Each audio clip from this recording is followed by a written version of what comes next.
Assalamualaikum semua, kembali bersama saya Wani Gary, host anda dalam Breakout at Didik TV. Dan kali ini Wani bersama dengan guru jemputan kita iaitu Ustazah Nuraida. Apa khabar Ustazah? Assalamualaikum. Waalaikumsalam warahmatullahi wabarakatuh. Ahlan wa sahlan Ustazah. Ahlan biki.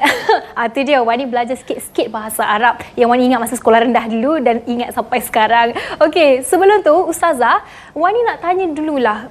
Bahasa Arab ni merupakan subjek yang tidak semua pelajar ambil, tapi merupakan subjek elektif yang pelajar boleh pilih di sekolah mereka.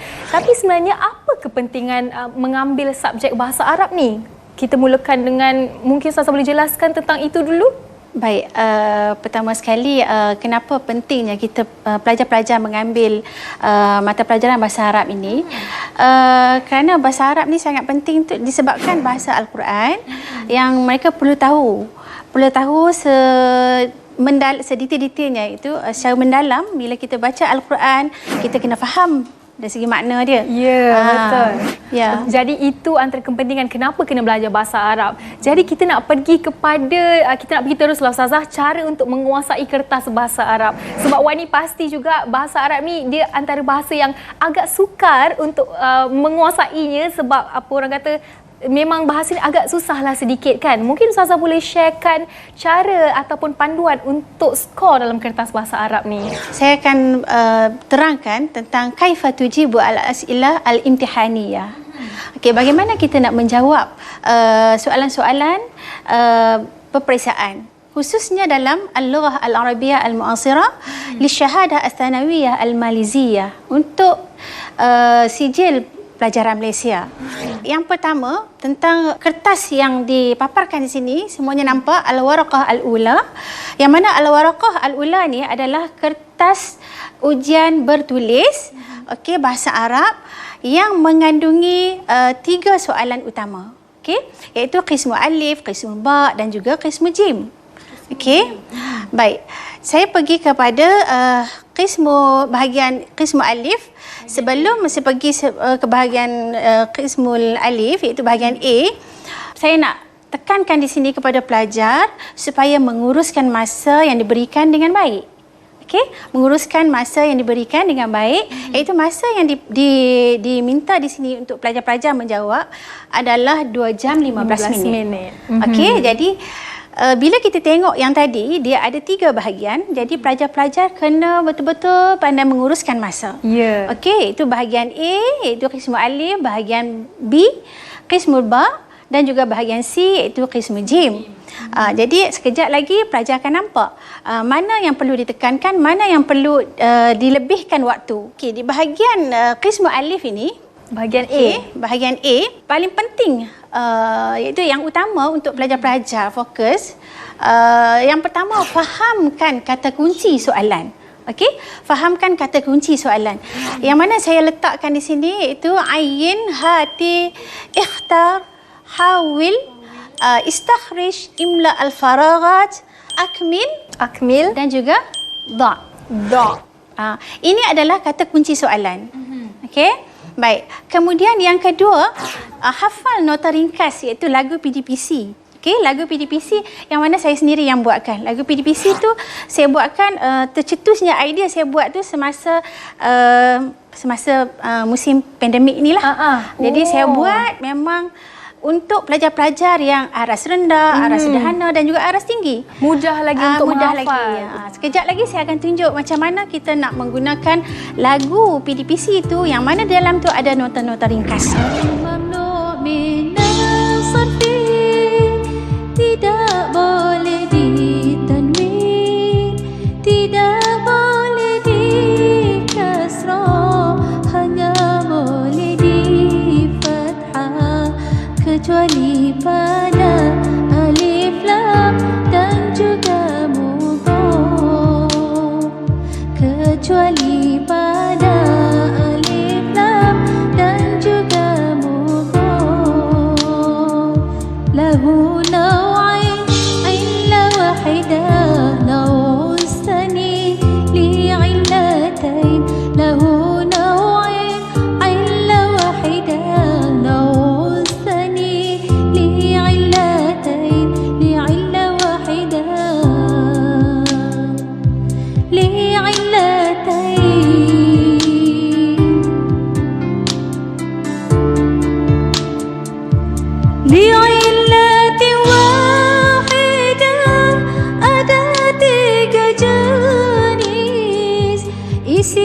مختوم بألف تأنيث مقصورة وممدودة. Jenis yang ketiganya sighah muntahal jumuh ala waznihi mafa'ilan atau mafa'ilan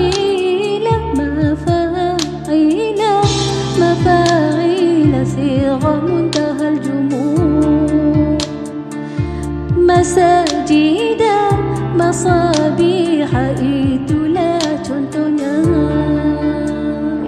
Okey Ustazah, dalam bahagian B pula apa yang perlu difokuskan oleh pelajar dalam bahagian ini? Bahagian B ni dia berkaitan dengan membuat ataupun membina ayat yang pendek. Okey, membina ayat dan juga menjawab petikan soalan dan juga soalan-soalan yang berkaitan dengan nahwu dan juga sorof.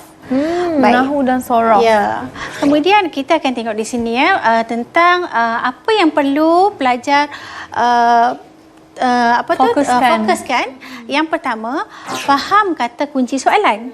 Okey, faham kata kunci soalan. Maksudnya soalan yang besar-besar tu pelajar kena faham. Okey, kalau tak faham pun susah juga kan nak jawab kan? Tak boleh nak buat. Baik, kemudian soalan yang kedua, baca dan faham petikan. Sebab biasanya bahagian ini dia akan menerangkan, dia akan mengeluarkan, memaparkan petikan. Nak mengingatkan pelajar-pelajar bahawa bahagian petikan ini ada soalan dia. Soalan dia dipanggil adawat al-istifham. Jadi pelajar kena tahu adawat al-istifham. Contoh, ma, mata, limadha. Yang tu pelajar kena faham. Membina ayat menggunakan tata bahasa yang betul. Okey, dalam membuat ayat yang pendek itu, pelajar-pelajar mestilah menggunakan tata bahasa iaitu nahwu ataupun qawaid yang betul. Okey, kalau pelajar menjawab walaupun pendek tapi tidak mementingkan nahwu ataupun tata bahasa yang betul, kemungkinan di situ akan dikurangkan markah menjawab. Soalan ini juga, bahagian petikan ini juga, pelajar mesti menggunakan, digalakkanlah, saya menggalakkan pelajar-pelajar untuk menjawab dengan menggunakan muqaddimah jawapan. Jadi pelajar-pelajar yang mengambil bahasa Arab, dia tahu apa itu muqaddimah jawapan. Iaitu muqaddimah jawapan itu sebahagian daripada soalan. Kemudian seterusnya, hafal nota ringkas. Okey, nota ringkas yang saya dah buat. Dah banyak tajuk saya buat mamnu' min as-sarfi, saya buat masadir, kemudian saya buat al-mushtaqat, kemudian lagu berkaitan dengan al-marfu', al-mansub dan juga al-majrur. Jadi semua lagu tu saya cuba ringkaskan untuk memudahkan pelajar-pelajar mengingat sebagai nota pendek semasa nak berhadapan dengan soalan peperiksaan nanti. Saya boleh bagi contoh di sini. Contoh al-masadir. Al-masadir memang pelajar-pelajar susah nak menjawab. Saya buat lagu menggunakan lagu yang biasa pelajar-pelajar biasa, anak-anak remaja sekarang lah. Contoh lagu tu adalah lagu, saya gunakan lagu Cindai. Af'ala if'al, fa'ala taf'il, fa'ala mufa'ala, tak tukar dhamma, alif tambah alif sebelum akhir. Itulah cara menukar masdar.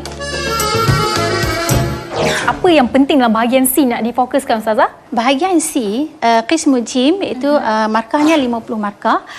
Sangat penting kepada pelajar-pelajar kerana bahagian ini adalah bahagian karangan. Okey, bahagian karangan yang mana kita tengok di sini apa yang perlu kita fokuskan, iaitu pelajar fokuskan. Yang pertama, faham arahan soalan dan bentuk karangan itu. Sebab bahagian ini ada dua karangan. Okey, karangan pendek dan juga karangan panjang. Kemudian dua, lakarkan isi-isi penting dulu sebelum membuat karangan dan biasakan ada muqaddimah dan juga khatimah. Ini tip dia.